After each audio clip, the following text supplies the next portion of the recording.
जय हिंद, जय भारत। मैं राम कुमार आपको अपने परिवार क्लब राम कुमार में आप सब भाई बहनों का हार्दिक स्वागत करता हूं। तो आज बच्चा मैं आपके लिए एक अभ्यास प्रश्नावली 10.2 के जो 8 और 9, 10, 11, 12 क्वेश्चन, ठीक है। तो आज अपन इनको बहुत अच्छे तरीके से सीखेंगे और समझेंगे, ठीक है। तो आप मेरे साथ जुड़े रहें, ठीक है। तो अपन बहुत अच्छे से इन सवालों को हल करेंगे और बहुत मज़ा आएगा सीखने में, आपसे वादा है। तो सबसे पहले अपने पास ये सवाल लिखा है, ठीक है। ये थोड़ा गलती बच्चा है समष्टिक चित्र में, ये मैंने ध्यान नहीं किया इसलिए डॉट डॉट कर दिया, ठीक है। तो जो अपनी मेहनत का वो कहीं नहीं जाएगा बच्चा, आपको ज़रूर मिलेगा, ठीक है। वीडियो को लाइक कर दिया करो, चैनल को सब्सक्राइब कर दें, जो भी नए बच्चे जुड़ते हैं इससे बच्चा, ठीक है। जिससे कि और बेल आइकन को ऑन कर दें, प्रेस कर दें, जिससे कि आने वाली वीडियो का नोटिफिकेशन आपको मिलता रहे, ठीक है। तो इस वाले प्रश्न को हल करने के लिए अपन से पूछा गया कि दी गई आकृति में, सबसे पहले क्वेश्चन पढ़ना बहुत ज़रूरी है कि दी गई आकृति में ए बी और सी डी, यानी जो ए बी जो बी तो होएगी और सी और डी, क्या ए बी यानी ए बी जे वाली और सी डी जे वाली, ये दोनों क्या है आपस में समांतर है। क्या है, देखो जो दो लाइन की समांतर है। और कोण एफ 30 अंश है। कोण एफ कितना है? 30 अंश है। कोण एफ कितना है? 30 अंश है। कोण एफ कितना है? 30 अंश है। जो दे रहा कोण एफ जी, कोण इधर है तो ये कितने अंश का है? ये 13 अंश का। कोई दिक्कत आपको? तो कह रहा कोण ई सी डी ज्ञात कीजिए। हमने कोण इसका मान ज्ञात करना है, इसका हमें मान बताना है। देखो सबसे पहले कुछ नहीं, दी गई आकृति में कह रहा है ए बी और सी डी समांतर है। हमने कहा ए बी और सी डी समांतर है। फिर कह रहा कोण एफ 30 है, जहाँ पर कुछ एफ बना उसका मान कितना है? 30 अंश है कोण का, ठीक, कोई दिक्कत नहीं। क्या तो कोण ई सी डी ज्ञात कीजिए। मैंने कहा जो इसके बीच में रहता है वही सी का मान ज्ञात करना, वही कोण कहलाता है। तो इसके बीच में सी है तो मतलब सी का हमें मान बताना है कि इसका कितना है। हमने कहा बहुत आसान, हम यूँ बता देंगे, यूँ क्या बता देंगे, यूँ। तो देखो सबसे पहले अपन इसको ज्ञात करने के लिए क्या करना है आपको, देखो अपन को क्या मानना है, इसलिए कोण ए एफ ई जी अपन को कितना दे रहा है? आप कहोगे ये 13 अंश दे रहा है। हमने कहा वेरी गुड। अब आपको पता है कोण ई सी एच, यानी ई सी एच यानी जो वाला कोण ई और सी एच, ठीक है। तो मैंने कोण ई सी एच लिख दिया। ई सी एच बराबर ई सी एच बराबर कितना होगा? कोण ए एफ ई, यानी जी वाला कोण ई सी एच के बराबर होगा। अब वो आप कहोगे वो क्यों होगा, तो मैं आपको बता देना चाहता हूँ बच्चा वो क्यों होगा। क्या होगा? वो क्यों होगा। देखो जी आपका है, जी जा रहा है, ठीक है, जिसे अपन एकांतर कोण कहते हैं। इसे क्या कहते हैं? एकांतर कोण कहते हैं। एकांतर कोण। देखो मैं समझाता हूँ आपको, बहुत अच्छे, परेशान ना हो। ये इसके बराबर क्यों रखा गया मैं आपको बताता हूँ बहुत अच्छे तरीके से, उस दिमाग ठंडा रखें और आप बिल्कुल याद करें, ठीक है। आपको भी जी कैसे कर दिया हमें तो कुछ समझ में। अगर मैं आपको ऐसा बताऊँ, ऐसे जी इधर से ऐसा जा रहा है, देखना ये बोट, ये बच्चा ऐसा जा रहा है और जी ऐसा आ रहा है, और फिर देखो ऐसा जा रहा है, जा रहा है कि नहीं जा रहा है? आप कहोगे हाँ सर ये तो जा रहा है, बिल्कुल जा रहा है। तो जी वाला और कोण, जी वाला कोण क्या है बच्चा? बराबर है। क्या है? जी वाले कोण और जी वाला कोण क्या बच्चा? बराबर है। यानी जे कोण इधर नहीं है, सी जो कोण बन रहा है बच्चा, जी इधर नहीं, ये गलती से लिख गया। सी कोण बन रहा है बच्चा यहाँ पे, जी यहाँ पे बन रहा है। इसीलिए जी देखो जी और ऐसा बन रहा है जी उल्टा जेड, तो जे वाला कोण आपस में क्या होते हैं? बराबर होते हैं। यानी जब उल्टा जी जेड बनता है समांतर रेखा, जे वाला कोण और जे वाला कोण क्या होते हैं? बराबर होते हैं। इसीलिए इसे कौन सा कोण कहते हैं? एकांतर कोण कहते हैं। एकांतर कोण कहते हैं। अपन को देखो जिसका मान तो पता चलेगा, इसका मान कितना है? 30 है। इसका मान कितना है? 30 है। और जो पूरी जो लाइन होती है वो कितने की होती है? आप सब जानते हो कितने की होती है? 180 की रहती है। किसकी रहती है? 180 की रहती है। कितने की रहती है बच्चा? आप कहोगे 180 की रहती है। तो कौन सी एच का मानना ही नहीं बच्चा, थोड़ी गलती हुई जी बच्चा, यही 30 अंश है, यही 30 अंश होगा, क्योंकि इधर मानना पड़ेगा कि जो पूरे सी का मान है, ठीक है। तो जी वाला अपन को बताना है जी कितना है, ठीक है। इसके लिए अपन को जी दोनों आपस में बराबर हो गए तो अपन इसे लिख सकते हैं बहुत अच्छे तरीके से। कोण ई सी डी बराबर 30 + 90, 30 + 90। अब आपको इसे 30 + 90 क्यों किया गया? देखो जे वाला ई सी डी, जे वाला जो कोण है जे 30 बच्चा जे ही है, ये वाला 30 यही है, यही है, ये वाला 30 क्या है? यही है।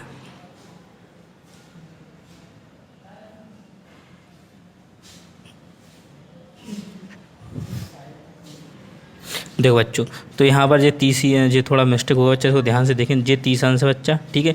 और जी आप सब जानते हो कितना? 19 अंश है, ठीक है। कोण ई सी एच, अपन को ई सी डी निकालना है। कोण ECD यानी ई जे वाला कोण हमें बताना है इतना इतना। तो आप सब जानते हो इन दोनों को जोड़ेंगे तो हो जाएगा, नहीं हो जाता, इसलिए ये कितना होगा 120 अंश। कितना आ गया बच्चा 120 अंश। ये आपको अच्छा परम सत्य आंसर। एक बार और देखें और समझे। देखो ये थोड़ा मिस्टेक हुई, कुछ नहीं बच्चा, ये 30 अंश दे रहा था और जे इसका एक अंतर कोण जे का जे भी कितने अंश का होगा 30 अंश का होगा। ठीक है, हमें पता है जो सीधा कोण कितने अंश का है तो 90 अंश का। 90 और 30 जोड़ेंगे कितना हो जाए 120। ये ECD इसका मान बताया तो 90 और 30 जोड़ेंगे तो कितना होगा 120। ठीक है, अब चलते हैं नेक्स्ट प्रश्न की ओर। बिल्कुल घबराए ना। प्रश्न नंबर 9 क्या दी गई आकृति में EC और D यानी EC A और C जो समांतर है और D और E जी दोनों समांतर। तो क्या एक्स का मान ज्ञात किया हमने। एक्स का मान ज्ञात करना कौन सी बड़ी वाली बात है, कौन सी बड़ी वाली बात है। आप जैसे चुटकियों में निकाल सकते हो। कैसे, देखो जे अगर जे से देखो जेड बन रहा है, जेड बन रहा कि नहीं बन रहा। सबसे पहले जेड दिखा करो, जी जेड बन रहा कि नहीं बन रहा। तो जे 55 अंश का तो इधर भी मान कितने अंश का होगा 55 अंश का होगा। और आप सब जानते हो जे जो पूरा मान होगा वो कितने अंश का होगा 180 अंश का होगा कि नहीं होगा। तो अगर 180 में 55 घटा दो जे वाला एक्स का मान पता चल जाएगा, नहीं चल जाएगा आपको बिल्कुल पता चलेगा। आप इसे लिखेंगे कैसे, देखो एक बार जे 55 अंश का तो ये 55 अंश का होगा कि नहीं होगा। जिसे अपन क्या कहते हैं, क्या कहते हैं आप जैसे कह सकते हैं एक्स वाला MCD शीर्ष में कोण कैसा है यानी जे 55 है। तो देखो जे इधर भी आप ऐसे कर सकते हो, ऐसे भी कर सकते हो, जैसे आपको अच्छा लगे वैसे। तो दो तरीके ऐसे करने के लिए। ऐसे तो आपका 125 आ गया अगर जे, और अगर जे 55 है तो जे 55 तो इसका भी नाम 125 निकल जे आप बराबर जैसे शीर्ष कोण हो जाएंगे। ठीक है, तो जैसा आपको अच्छा लगता है मैं आपको बताता हूँ। देखो सबसे पहले अपन को क्या दे रहा है, कोण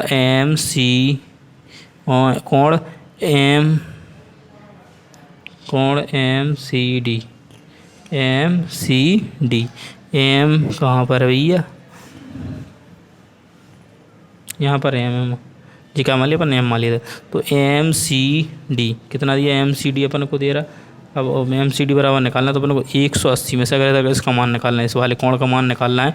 तो कोण MCD बराबर 180 में से कितने घटाने पड़ेंगे आपको भैया, 55 घटा दो या ACD घटा दो, चाहे क्या कर दो, कोण EDC घटा जाए।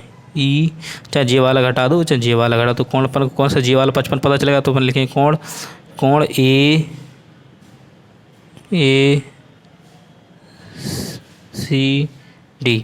ACD घटा दो 180। ACD का मान कितना आपका हो गया 55 में से घटाओगे तो आपके कितने बचेंगे 125 अंश। ये मान कितना आ गया 125 अंश। और आमने सामने कोण क्या होते हैं, शीर्षभिमुख कोण होते हैं। तो x बराबर कोण MCD ये क्या शीर्षभिमुख कोण है। ये क्या है बच्चा, शीर्षभिमुख शीर्ष क्या है भिमुख शीर्षभिमुख कोण।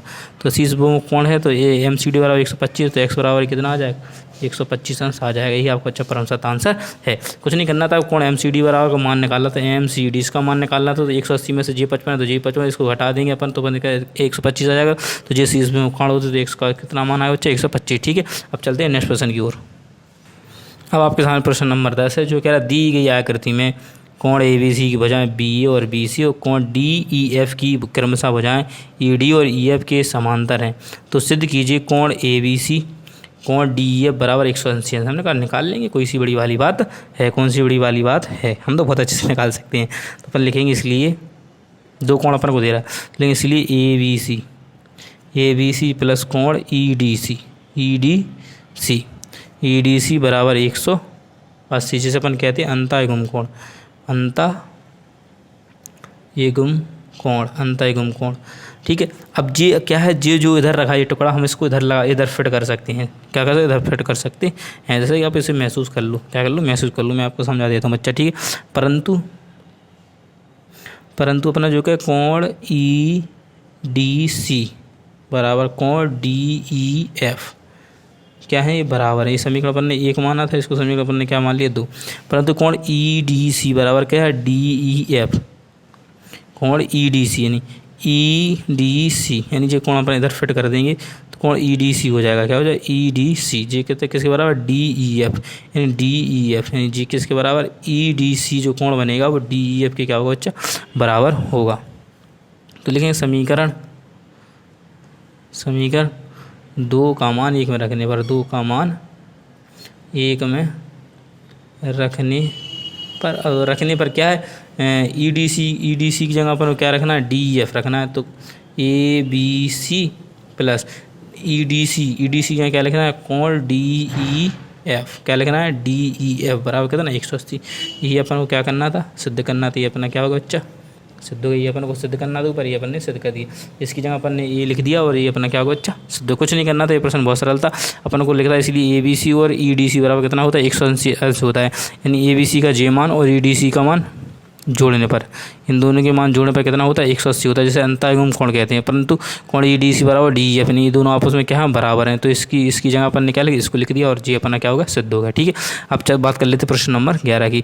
इसमें कह रहा दी गई आकृति में ए बी और सी डी, यानी ए बी और सी डी दोनों क्या है समांतर रेखा हैं, और डी ई और सी एफ क्या है तो एक्स और वाई की मान कहती है। हमने क्या कर लेंगे, इसमें कौन सी बड़ी वाली बात है, कौन सी बड़ी वाली बात है। तो हमें पता है कि जो ए बी, इसलिए ए बी और सी डी क्या है बराबर है। तो चूँकि कोण बी ए सी कितना है, बी ए सी और ए सी डी यानी जे, अब देखो जे 50 है तो जे भी कितना होगा, बाई का मान 50 होगा कि नहीं होगा, आपने कहा बिल्कुल होगा। यानी जे कोण अगर 50 अंश का है तो जैसे बनता है उल्टा है, तो जे भी कितना होगा 50 होगा कि नहीं होगा। तो बाई का मान इस हिसाब से कितना हो गया 50 अंश हो गया। ठीक है, जिसे क्या कहते हैं एकांतर कोण। ठीक है, अब बात कर लेते हैं एकांतर कोण हो गया। अब बात कर लेते हैं दूसरा, चूँकि अब इसकी बात करते हैं। तो डी ई और सी एफ बराबर हैं, डी ई और सी एफ बराबर हैं। तो अपन को पता है जी, क्या करेंगे अपन इसमें लिखेंगे एक्स बराबर, यानी अब चूँकि हो गए तो फिर क्या एक्स बराबर 70 प्लस के बाय, एक्स बराबर 70 प्लस के बाय। अब आपको ये 70 प्लस के बाय क्यों लिखा, क्योंकि अपन को अगर जे वाला मान निकालना है एक्स का, तो एक्स बराबर क्या है 70 और बाई, यानी इस सबको जोड़ना है। जे वाला जो कोण होगा वो इस कोण के पूरे के बराबर होगा कि नहीं होगा, जे वाला कोण इस पूरे कोण के बराबर, इसलिए अपन 70 प्लस के इसको बाय लिखा 70, जैसे एकांतर कोण कहते हैं, एकांतर कोण। इसे क्या कहते हैं बच्चा, एकांतर कोण कहते हैं। जैसे कि ये एक्स बाई का इसके बराबर था, तो एक्स का जो जी कोण होगा ना, तो जे पूरे इसके बराबर होगा, क्योंकि ये जेड बन रहा है ना, उल्टा जेड, ऐसा जेड बन रहा है कि नहीं बन रहा, तो इसका जी पूरा होगा, इसलिए 70 प्लस की बाई लिखा। अब मुझे पता है बाई का मान कितना है 50 अंश है कि नहीं है, बाई का मान कितना है 50। तो मैं अगर 50 लिख दूँगा तो एक्स बराबर कितना आ जाएगा 120 अंश आ जाएगा। तो जब हम मान निकल एक बाई का मान कितना है 50 डिग्री और एक्स का मान कितना है 120 डिग्री। आशा करता हूँ बच्चा आपको एक प्रश्न समझ में आएगा। फिर भी कोई दिक्कत आती तो हमें कमेंट करें और माध्यम से बताएं। जो आपके 3 क्वेश्चन रहेंगे वो भी बहुत जल्दी समाप्त हो जाएंगे। ठीक है, बहुत जल्द आपके लिए लेकर आ रहा हूँ मैं 11 पार्ट, तो परेशान ना हो, अच्छे से पढ़ते रहें। कोई भी चीज़ समझ में आए तो कमेंट के माध्यम से जरूर बताएं। ठीक है बच्चा, इसको वीडियो को ज़्यादा से ज़्यादा शेयर करें कि हर बच्चे के पास ये वीडियो पहुँच सके, क्योंकि यूट्यूब पर किसी ने भी 9th का कोर्स कंप्लीट नहीं करा, हमने 9th का कोर्स पूरा कंप्लीट कर दिया है। ठीक है, तो आप सबसे विदा लेते हैं, मिलते हैं नेक्स्ट वीडियो में। जय हिंद, जय भारत, इंकलाब जिंदाबाद, भारत माता की जय।